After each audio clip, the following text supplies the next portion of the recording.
I still remember the weight of that letter in my coat pocket the day I watched her board the train and did nothing but stand there like a man carved out of wood while the only woman I ever truly loved disappeared down a line of steel and smoke.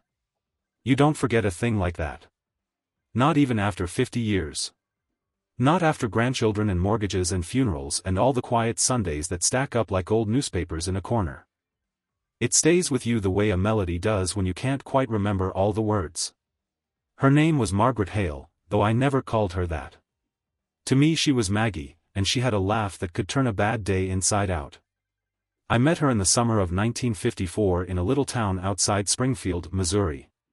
I was 19, working at my uncle's gas station just off Route 66. The pumps were painted a tired red, and the air always smelled of gasoline and warm asphalt. We had one Coke machine that rattled like it had a cough and a radio balanced on a shelf behind the counter, tuned most days to KWTO. That was the summer Mr. Sandman played so often I could hum it in my sleep. She came in one afternoon just before dusk, driving her father's pale blue Chevy Bel Air. I remember because she stalled it twice pulling up to the pump, then laughed at herself through the open window. It wasn't a self-conscious laugh. It was bright and easy, like she trusted the world not to judge her. "You gonna let a girl embarrass herself all afternoon," she said, "or you gonna help?" I walked out there wiping my hands on a rag, trying to look older than I was. She had her hair tied back with a white ribbon, and the sun caught in it so it looked almost golden. There was a smudge of flour on her cheek.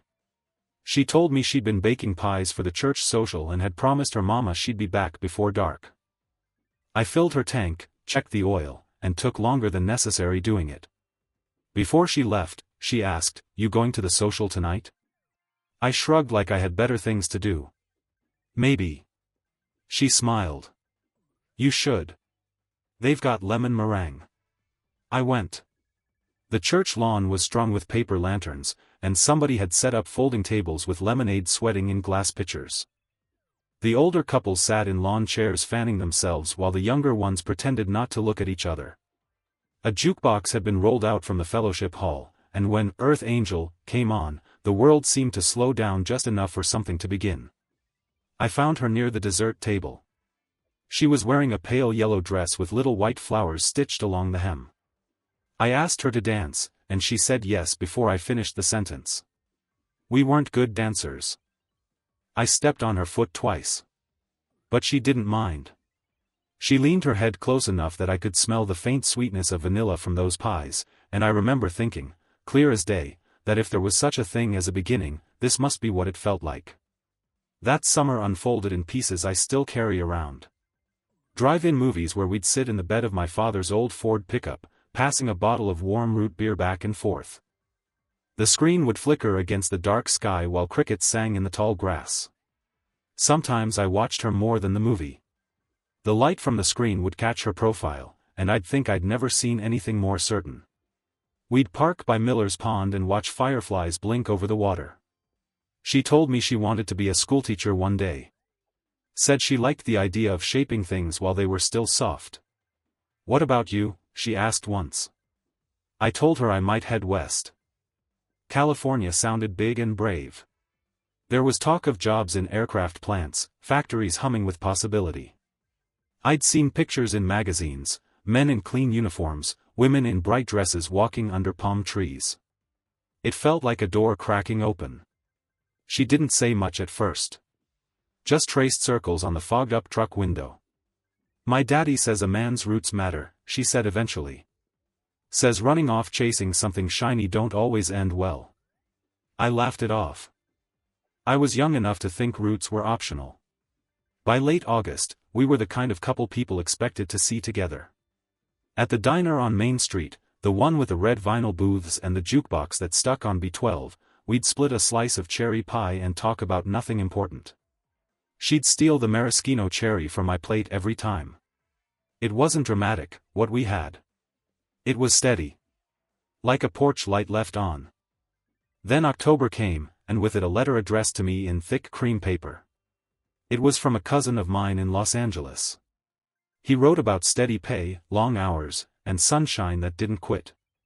Said if I was serious, there was a place for me.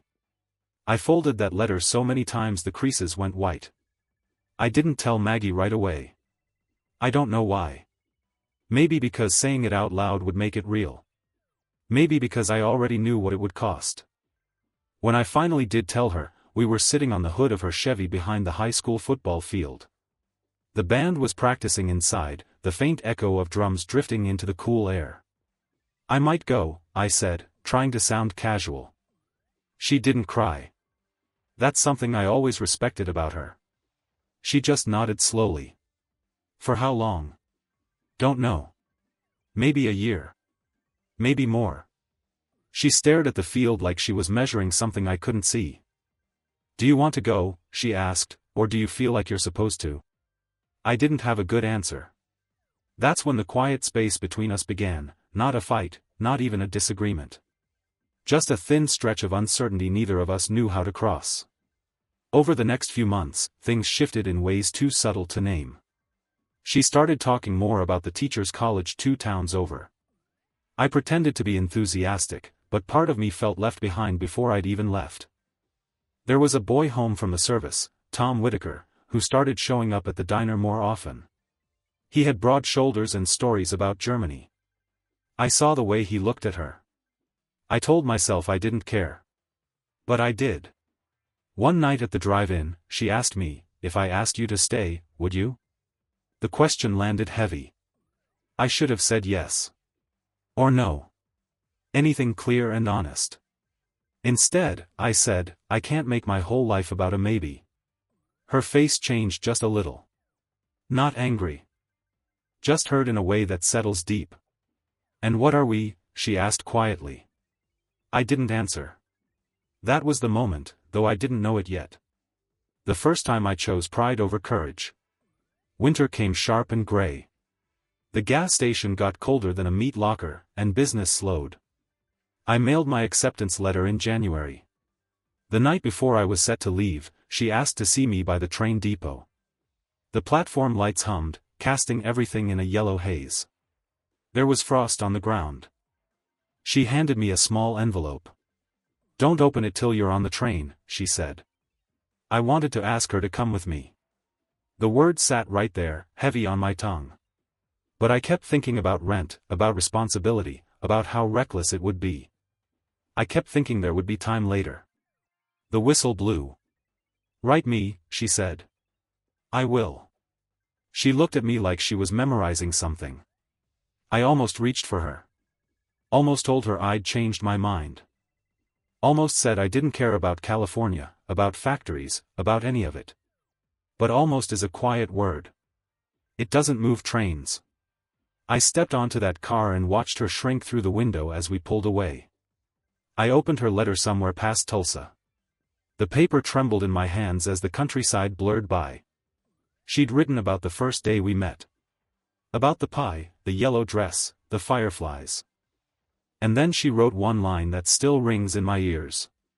If you ever decide that I'm more than a maybe, come find me. I won't wait forever, but I will wait a while. I folded that letter and put it in my coat pocket. California was louder than I expected. The factory floor roared day and night, metal and sweat and the sharp tang of oil. I worked hard. Sent money home. Told myself I was building something solid.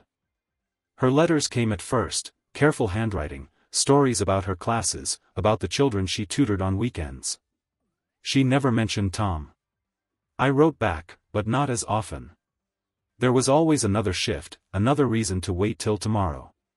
Then one day, the letters stopped. Weeks passed. Then months. I told myself she was busy. I told myself distance did that to people. It wasn't until I came home that summer, thinner, a little more tired, that I learned the truth. She'd gotten engaged in April. To Tom Whitaker. I stood outside her parents' house at dusk, the porch light glowing soft against the clapboard siding. I had her last letter in my pocket, worn at the edges. She stepped out onto the porch when she saw me. For a second, it was like no time had passed at all. You came back, she said. I nodded. There were 100 things I could have said. 100 ways to be brave. Instead, I looked at the ring on her finger and felt the weight of every moment I'd let slip by. "Congratulations," I managed. She studied my face, searching. "Is that all you have to say?" she asked, her voice steady but trembling at the edges. And that was the night, the exact night, when I had one last chance to change the story of my life, standing under that porch light with the hum of cicadas in the trees, knowing if I spoke now, everything could be different. The air felt thick enough to swallow.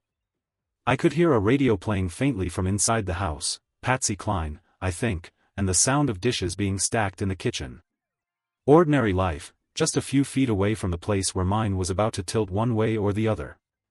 "No," I said finally, and even to my own ears it sounded like surrender. "I just wanted to see you." She waited. There it was again, that pause where a man either steps forward or lets the door close. "You look happy," I added, and I don't know if I was trying to convince her or myself.